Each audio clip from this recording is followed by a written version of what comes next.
नमस्कार, आदाब। आपका मेरी अपनी महफिल में एक बार फिर इस्तकबाल है, स्वागत है। आज से मैं एक नया सिलसिला शुरू कर रहा हूँ। सिलसिला शुरू करने से पहले आपको बता दूँ कि आज से तकरीबन 50 साल पहले जब मैं स्कूल से होकर कॉलेज में पहुंचा था, तो स्कूल में 10वीं जमात से लेकर कॉलेज के आखिरी साल तक हम लोग जासूसी नॉवेलों के लगभग दीवाने से थे। और इन दिनों एक अदीब जिसका नाम इब्न सफ़ी कलमी नाम हुआ करता था, वो इलाहाबाद से निकलने वाले 2 रिसालों में जासूसी दुनिया और निखत में एक नॉवेल हर महीने लिखा करते थे। उन्हीं दिनों की याद ताज़ा करते हुए मैं आज से आपको इब्न सफ़ी की इमरान सीरीज़ का एक नॉवेल सुनाना शुरू कर रहा हूँ, जिसका उन्वान है तलाशे गुमशुदा। तलाशे गुमशुदा। उनके सारे नॉवेल 50 जिल्दों में शाये हुए हैं, और जिस जिल्द से मैं आपको कहानी सुना रहा हूँ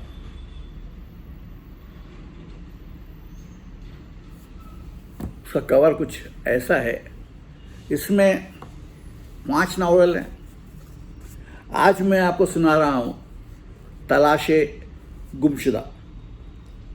शहर के सारे सहाफ़ी यानी जर्नलिस्ट उसके हमदर्द हो गए थे।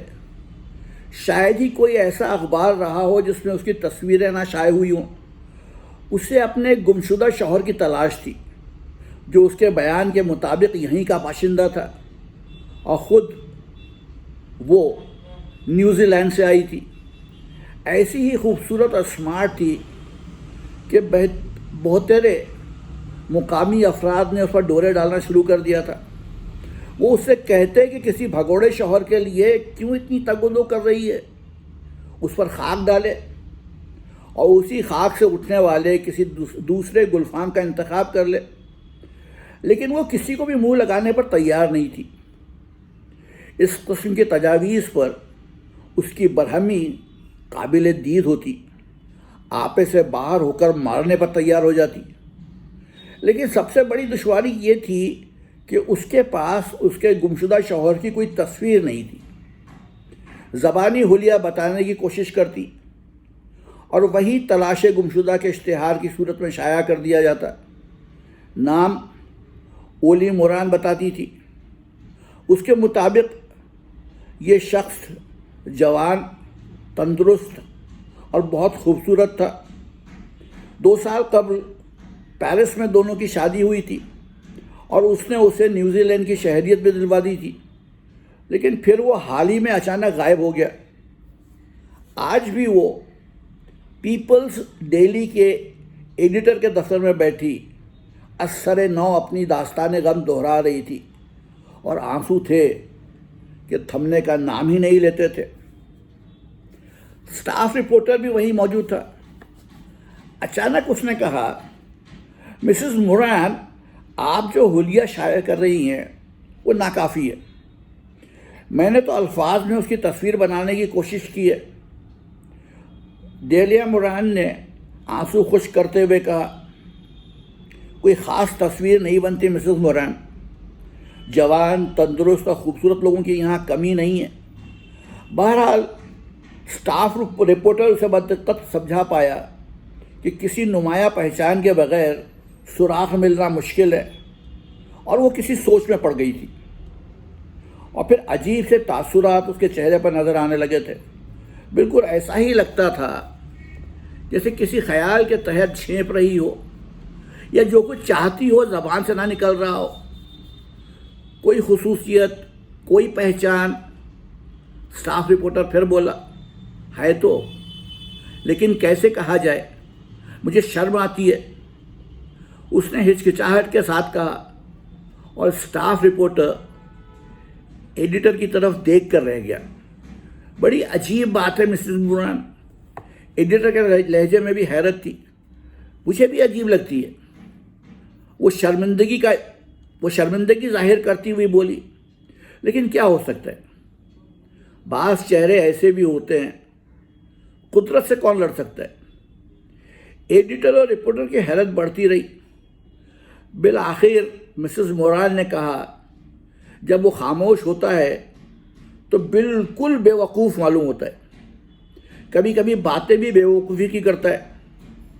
यानी कि रिपोर्टर किसी कदर हिचकिचाहट के साथ बोला, आप उसके हुस्न की तारीफ भी करती हैं और वो आपको सूरत से बेवकूफ़ भी लगता है, यही तो ख़ास बात है। वो मेज़ पर हाथ मारकर बोली, हुस्न और हिमाकत का इतना दिलकश इम्तजाज सारी दुनिया में नहीं मिलेगा। मुझे उसकी इसी खुसूसियत ने मुतासिर किया था और मैं उसके लिए पागल हो गई थी। गोया आप उसे हसीन अहमक कह सकती हैं, रिपोर्टर बोला। बहुत मुनासिब अल्फाज हैं, वो सर हिलाकर बोली। मिसेस मोरान, क्या आपको यकीन है कि उसका नाम मोरान ही है? ओफो, वो बेबसी से बोली, वो मेरा शौहर है। आखिर मुझे उसके नाम के बारे में गलतफहमी कैसे हो सकती है? रिपोर्टर फिर एडिटर की तरफ देखने लगा और उर्दू में बोला, कहीं ये आपके उन अदीमुल मिसाल दोस्त का किस्सा ना हो? नहीं भाई, एडिटर आहिस्ता से बोला, अव्वल तो वो शादी नहीं कर सकता, और अगर किसी हादसे के तहत ऐसा हो भी जाता तो छोड़कर कभी ना भागता। रिपोर्टर मिसेस मोरान की तरफ मुतवज्जो होकर बोला, मैं दरअसल ये कह रहा था कि बसा औकात हमारे नाम आप लोगों की ज़बान पर नहीं चढ़ते, यानी आप उनका सही तलफ़ुज़ नहीं कर सकते, लिहाजा कहीं ये अली इमरान तो नहीं है जिसे आप उली मोरान कह रही हैं?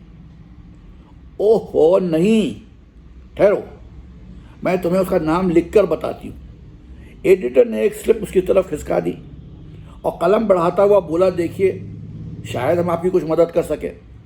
उसने स्लिप पर लिखा नाम और उसे रिपोर्टर की तरफ उसने स्लिप पर नाम लिखा और उसे रिपोर्टर की तरफ खिसकाती हुई बोली, वो इस तरह अपना नाम लिखता है, ये तो उली मुरान ही है। रिपोर्टर ने तवील सांस लेकर कहा, फिर एडिटर की तरफ देखता हुआ बोला, मैं मुतमईन नहीं हूँ, क्यों ना हम इसे मिस्टर अली इमरान की तस्वीर दिखाएं। मेरा ख्याल है कि यहाँ उनकी एक आध तस्वीर ज़रूर होगी, देखो शायद हो। रिपोर्टर उठ गया और एडिटर ने मिसेस मोरान से कहा, हम अभी आपको एक तस्वीर दिखाएंगे जो इस शहर के हसीन तरीन अहमक की है। इसके अलावा पूरे शहर में वैसा कोई दूसरा चेहरा नहीं मिलेगा, ज़रूर दिखाओ। वो मुस्तरबाना अंदाज में बोली, यकीन करो मैं उसके बगैर जिंदा नहीं रह सकूंगी। इस तलाश के दौरान में कई बार मेरा दिल चाहा है कि मैं खुदकुशी करूं।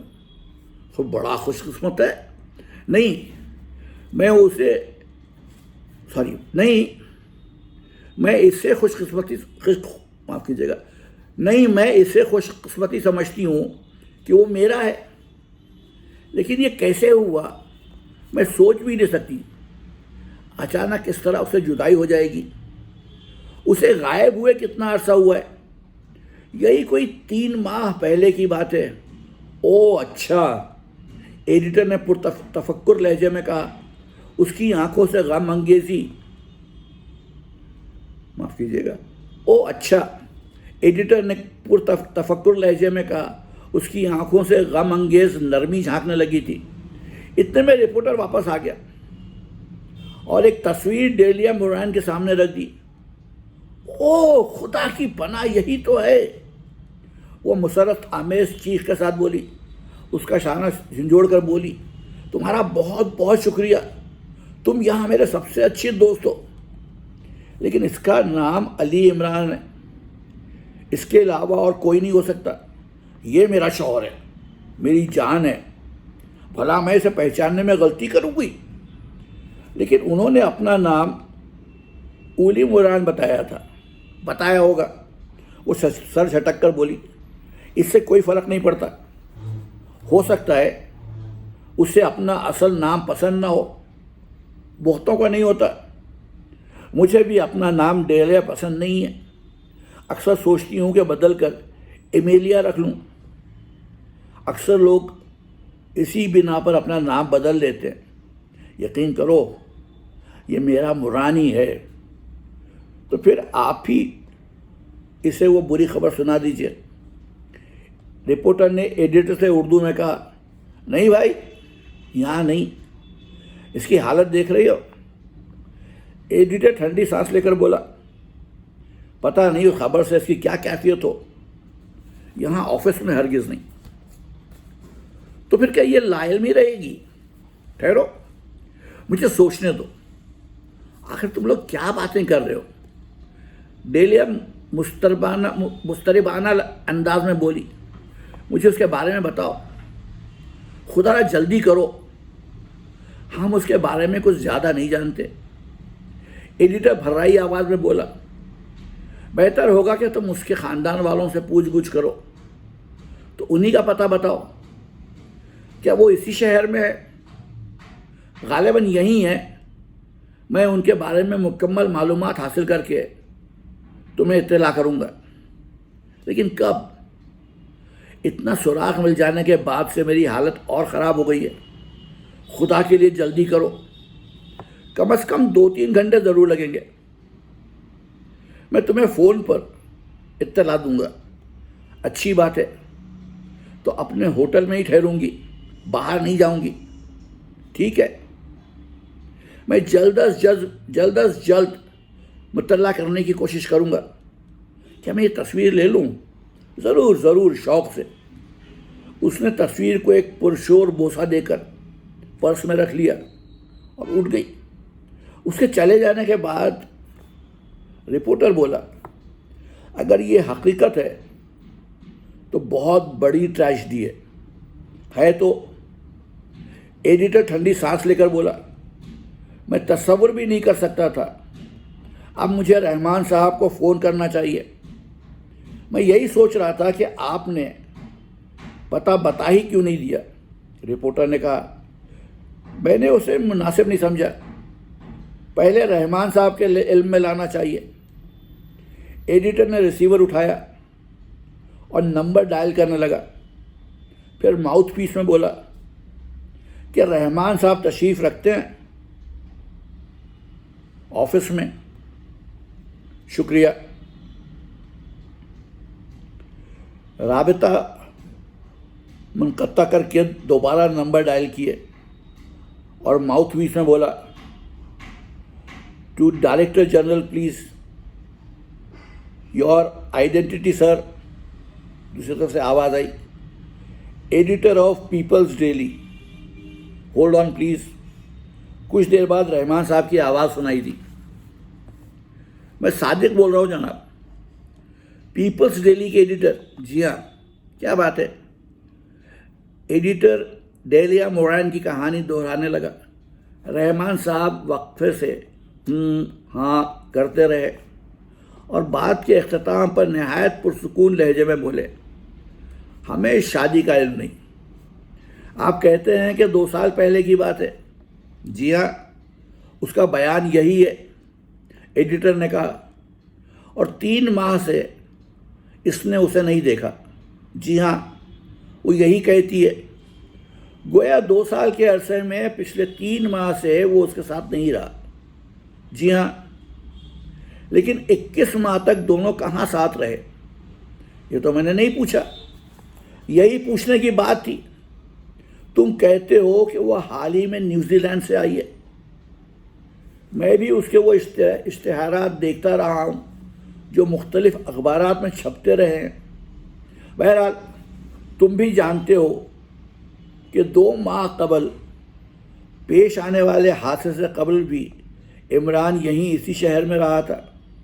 ये दुरुस्त है कि 2 साल कबल उसने कुछ वक्त मुल्क से बाहर गुजारा था।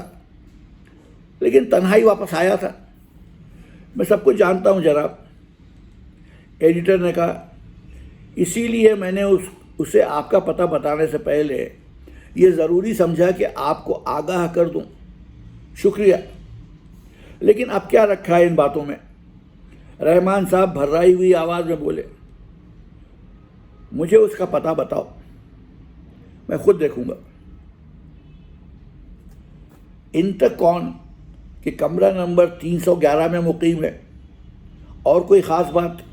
जी नहीं। दूसरी तरफ से राबता मुनक़ते होने की आवाज़ सुनकर उसने रिसीवर क्रेडल पर रख दिया और अपनी पेशानी पर फूट आने वाले कतरात को रुमाल में जज़्ब करने लगा। क्या बात है जनाब? रिपोर्टर ने उसे गौर से देखा। कुछ नहीं, बड़ा मुश्किल काम है किसी बाप को इकलौते बेटे की मौत का किस्सा दोहराने पर मजबूर करना। लेकिन उन्हें भी यकीन नहीं है कि इमरान ने शादी की हो। रिपोर्टर कुछ ना बोला। एडिटर कहता रहा, उन्होंने ये ज़रूर कहा था कि 2 साल पहले इमरान ने चंद माह मुल्क से बाहर गुजारे थे, लेकिन तन्हाई वापस आया था और फिर उसके बाद यहीं इसी शहर में रहा था। लिहाजा सवाल ही नहीं पैदा होता है कि उसने डेलिया के साथ कहाँ वक्त गुजारा। वाकई ये बात तो है, रिपोर्टर सर हिलाकर बोला। सिर्फ 2 हफ्ते कबल वो न्यूजीलैंड से आई है।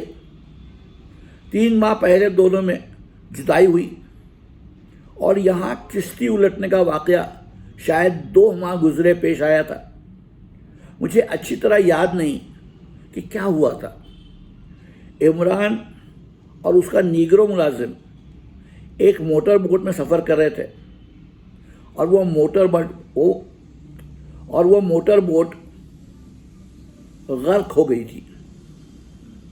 नेवी वालों ने मोटर बोट समुद्र की तह में तलाश कर ली थी, लेकिन उन दोनों की लाशें नहीं मिल सकी थी। रिपोर्टर ने पुरतशवीश अंदाज में सर को जुम्बिश दी। थोड़ी देर तक कुछ सोचता रहा, फिर बोला, कुछ भी हो, ये लड़की मिस्टर रहमान के लिए दर्द सर बन सकती है। मैं भी यही सोच रहा था। तुमने उसे तस्वीर दिखाने में जल्दबाजी से काम लिया। बात दरअसल ये है जनाब, मुझे अभी तक मिस्टर इमरान की मौत पर यकीन नहीं आया है। साइको मेंशन में भूचाल सा आ गया था। X2 की टीम के फील्ड वर्कर्स आज के अखबारात पर टूटे पड़ रहे थे। सिर्फ सफदर और जूलिया उनमें नहीं थे। सफदर अपने कमरे में खामोश बैठा कुछ सोच रहा था और दूसरी तरफ जूलिया इस फिक्र में थी कि इस मसले पर सफदर के अलावा और किसी से भी कोई गुफ्तगू न करे। दूसरी सूरत में उसे भांत भांत की बोलियां सुननी पड़ती, लिहाजा उसने सफदर के कमरे की राह ली। दरवाजे पर हल्की सी दस्तक सुनकर सफदर चौंक पड़ा और भर्राई हुई आवाज़ में बोला, कम इन। जूलिया दरवाज़ा खोलकर अंदर दाखिल हुई और सफदर उठता हुआ बोला, मैं सोच रहा था कि तुम इधर ही आओगी। तो तुम भी उसी उलझन में हो, जूलिया ने कहा। हम सब उसी उलझन में हैं, लेकिन अंदाज़े फ़िक्र में फ़र्क है। सफदर तवील सांस लेकर बोला, आखिर ये किस्सा क्या है? पहले वो सिर्फ हुलिया शाये कराती रही थी, आज अचानक तस्वीर के साथ हुलिये में मज़ीद तफसीलात का इजाफा हो गया है। ये आखिर है कौन और क्या चाहती है? फ़िलहाल उसे अपने गुमशुदा शौहर की तलाश है। मैं इसे तस्लीम नहीं कर सकती, कोई भी तस्लीम नहीं करेगा, क्योंकि मिस्टर इमरान पिछले 1 साल से हमारी आंखों के सामने रहे हैं। इसके बावजूद मैं यकीन कर सकती, लेकिन अब क्या हो सकता है? वो तो हमसे बिछड़ ही चुके हैं। ये मत कहो, जूलिया तेज लहजे में बोली। मुझे इस पर भी यकीन नहीं है। वो इस तरह नहीं मर सकता। उसने समुद्र में गर्क हो जाने का ढोंग रचाया होगा। क्या तुम्हें याद नहीं कि तीसरी पार्टी के बारे में उसने जीरो लैंड का नाम लिया था? 2 माह पहले की बात है। रूपोशी का वक्फा इतना तवील नहीं हो सकता। मैं तुम्हारे पास इसलिए नहीं आई थी कि ऐसी बात सुनूं। मुझे अफसोस है। सफदर तवील सांस लेकर रह गया, फिर बोला, हकीकत तो यही है कि मुझे भी यकीन नहीं है। वैसे ये औरत मिस्टर रहमान के लिए दुश्वारी का बायस बन सकती है। तुम्हारा ख्याल दुरुस्त है। क्या इस सिलसिले में तुम्हें X2 से कोई हिदायत मिली है? नहीं, करीबन 1 हफ्ते से मुझे उसका कोई पैगाम नहीं मिला। कोई कदम उठाने से पहले उससे बात करनी चाहिए। मुझे तो उसकी खामोशी पर हैरत है। जूलिया ने कहा, हो सकता है अभी तक आज का कोई अखबार उसकी नज़र से न गुजरा हो। दफतन फ़ोन की घंटी बजी और सफदर ने रिसीवर उठा लिया। दूसरी तरफ से ऑपरेटर की आवाज़ आई, क्या मिस जूलियाना आपके कमरे में है? हाँ। ज़रा रिसीवर उन्हें दीजिए। सफदर ने रिसीवर जूलिया की तरफ बढ़ा दिया। हेलो। जूलिया ने रिसीवर थामते हुए कहा, इट इज़ जूलिया। आपके लिए एक कोड पैगाम है मिस जूलियाना। 1 मिनट ठहरो, कहकर जूलिया ने पेंसिल उठा ली और लेटर पैड अपनी तरफ सरकाती हुई बोली, प्लीज़ गो ऑन। फिर पेंसिल तेज़ी से पैड पर चलती रही। पैगाम लिख लेने के बाद उसे डिकोड करने बैठ गई। सफदर खामोशी से उसे देखता रहा। पैगाम डिकोड कर लेने के बाद वो सफदर की तरफ मुड़कर बोला, पैगाम डिकोड कर लेने के बाद वो सफदर की तरफ मुड़कर बोली, X2 का पैगाम है। कहता है, डेलिया मोरान का इश्तिहार तुम देख चुकी होगी। कुछ देर पहले मिस्टर रहमान उसे इंटरकॉम से अपने घर ले गए। इस औरत को चेक करो। बराह रास्त मिस्टर रहमान के घर जाओ और उससे पूछगुछ करो। सफदर तुम्हें कवर करेगा और देखेगा कि तुम्हारे वहाँ जाने के बाद कोई तुम्हारी निगरानी तो नहीं करता। कोई चक्कर ज़रूर है। सफदर सर हिलाकर बोला, लेकिन सवाल तो ये है कि किस हैसियत से उससे पूछगुछ करूं? इमरान साहब की गर्लफ्रेंड की हैसियत से। उनके ख़ानदान वाले अरसे से तुम्हें इसी हैसियत से जानते हैं। तुम्हारे लिए बेहतरीन मौका है।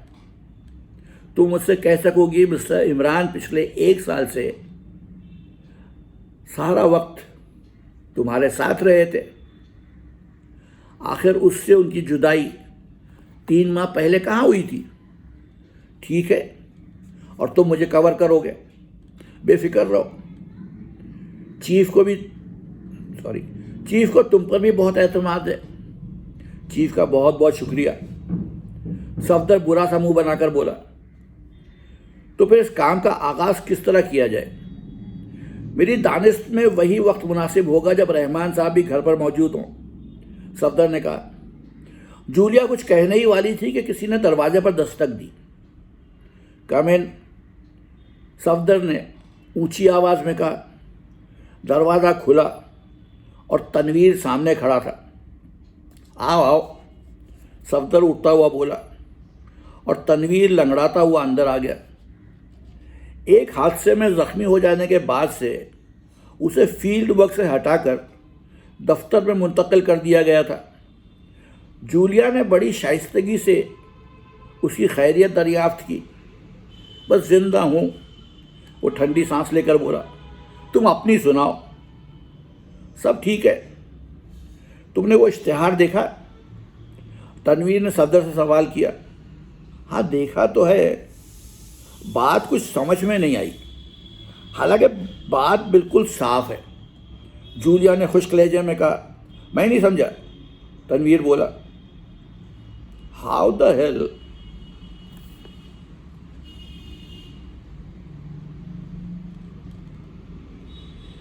सॉरी, बाउल वेव सॉफ्ट वाली पेंटिंग के हुसूल के लिए मुझे मिस्टर शिमरान बनना पड़ा था।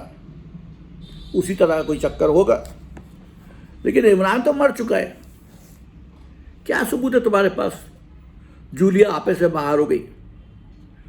गर्कशुदा किश्ती नेवी वालों ने निकाली थी और बड़ी मछलियाँ हड्डियाँ तक हजम कर लेती हैं। ये महज कयास है और तुम्हारी भी महज खुशफहमी ही हो सकती है। अरे इन बातों में क्या रखा है? सफदर ने दखलंदाजी की। मैं तो सिर्फ ये कहना चाहता हूँ कि वो नाकाबिले एतमाद था, इसीलिए X2 उस पर एतमाद करता था। जूलिया ने जले कटे लहजे में कहा, वो और बात है। मैं कहती हूँ तुम्हें इन बातों से क्या सरोकार? मुझे तो उस बेचारी डेलिया मोरान पे तरस आ रहा है। खामखाह बेवकूफ़ बन गई। जूलिया उठ गई। सफदर ने मुस्तरबाना अंदाज में कहा, बैठो बैठो तनवीर, प्लीज़ इन बातों में क्या रखा है? तनवीर कुछ ना बोला और जूलिया ने सफदर से कहा, जब चलना हो मुझे इत्तला कर देना। वो चली गई। अगर तुम इमरान को मुर्दा समझते हो तब भी तुम्हें ऐसी बातों से परहेज़ करना चाहिए। सफदर ने तनवीर से कहा, क्यों, किस लिए? कमाल करते हो। चलो तस्लीम, वो अब इस दुनिया में नहीं, लेकिन हम तो अभी जिंदा हैं। मेरी हालत देख रहे हो? तनवीर तल्ख सी मुस्कुराहट के साथ बोला, और तुम ये भी जानते हो किसकी बदौलत इस हाल को पहुंचा था। चीफ की हिदायत के मुताबिक सब कुछ होता रहा है। यही हशर खुद इमरान का भी हो सकता था। तरीक़े कार का तय्युन खुद इमरान करता था। चीफ के दिए हुए इख्तियारात के तहत कुछ भी हो, मेरी टूट फूट की जिम्मेदारी इमरान ही पर थी। और बकौल तुम्हारे वो खुद भी अपने तरीक़े कार का शिकार हो गए। यानी तुम्हें वो तस्कीन मिल गई जिसे बदला लेने से हासिल हो सकती थी। तुम गलत समझे हो। मैं इतना दरिंदा भी नहीं हूँ। फिर क्या कहना चाहते हो? मैं जूलिया का ध्यान बटाना चाहता हूँ। खामखा उसके लिए अपने जी को रोक लगा बैठी है, जिसकी वापसी अब मुमकिन नहीं। मैं इसका मुनासिब जवाब दे सकता हूँ, लेकिन अपनी ज़बान बंद ही रखूँगा। नहीं, कह डालो। आदमियत की सतह से नहीं गिरना चाहिए। फ़ोन की घंटी बजी और सफदर ने रिसीवर उठा लिया। दूसरी तरफ से X2 की आवाज़ आई, फिलहाल उस कोडेड पैगाम पर अमल करने की ज़रूरत नहीं। बहुत बेहतर जनाब, जूलिया को भी इत्तला कर दो। लेकिन तुम्हारे लिए दूसरा काम है। फरमाइए जनाब। नहीं, तुम्हें रहबान की सरहदी चौकी पर पहुंचना है। मेकअप में जाओगे, यानी अपनी फौजी वर्दी में। कब रवाना होना है? जितनी जल्द मुमकिन हो। 1 घंटे में तैयार हो जाऊंगा। ठीक है? और वहीं पहुंचकर काम की नौइयत मालूम होगी। बहुत बेहतर जनाब, दैट्स ऑल। और सफदर ने रिसीवर क्रेडल पर रख दिया। क्या किस्सा है? कौन था? तनवीर ने पूछा। अब तुम फील्ड वर्कर नहीं हो। अच्छा अच्छा, तनवीर झेप कर बोला। मैंने यूं ही पूछ लिया था। सफदर कुछ ना बोला। फ़ोन पर एक नंबर डायल करके ऑपरेटर से कहा, पुट मी ऑन टू फिज वाटर। वो ऑपरेशन रूम में ही मौजूद हैं। दूसरी तरफ से आवाज़ आई। थोड़ी देर में उसने जूलिया की आवाज़ सुनी और बोला, चीफ ने कोडेड पैगाम के मुताबिक अमल करने से फ़िलहाल रोक दिया है। मुनासिब वक्त पर तुम्हें उसके लिए दोबारा हिदायत मिलेगी। क्या वो बेहुदा अब भी तुम्हारे कमरे में मौजूद है? जूलिया ने पूछा। हाँ, सफदर ने जवाब दिया। जहन्नुम में जाए कि आखिरकार दूसरी तरफ से राबता मुनक़ता कर दिया गया। तो ये थी तलाश गुमशुदा की पहली किस्त। कल फिर आऊँगा, दूसरी किस्त सुनाऊँगा। माज़रत चाहता हूँ, मैं जहाँ बैठकर यह रिकॉर्डिंग करता हूँ उस सड़क के काफ़ी करीब है। आमतौर पे हर सारी खिड़कियाँ दरवाजे बंद कर लेने के बाद ट्रैफिक का शोर इतना नहीं सुनाई देता, लेकिन आजकल लोग जैसे ही सिग्नल के करीब पहुंचते हैं हॉर्न बजाना शुरू कर देते हैं। मुझे लगता है हमारी जो बचपन की आदत थी कि हम जब ऐसा ढोंग किया करते थे, हम कार चला रहे हैं तो हम क्या करते थे, फुर पी पी पी फुर फुर पी पी पी फुर फुर पी पी।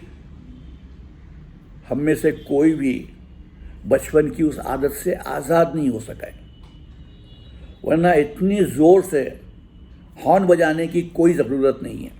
खैर, माफ़ी चाहता हूँ, कल फिर मिलूँगा, तब तक के लिए आदाब।